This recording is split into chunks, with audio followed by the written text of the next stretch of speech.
Fluorite and its processed products have been used in more than 30 industrial sectors. Adding fluorite to steel refining can improve the fluidity of molten liquid and remove harmful impurities, such as sulfur and phosphorus. Fluorite powder ball press is a type of equipment divided according to the types of materials, mainly used for pressing difficult-to-form powder materials.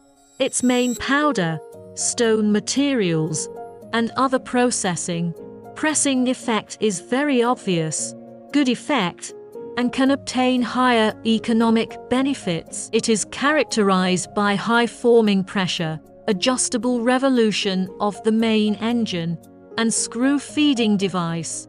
It is widely used in the pressing and molding work of various powder, waste and slag, such as quartz powder, quartz ore, quartz ball, calcium fluoride powder, fluorite powder, and so on.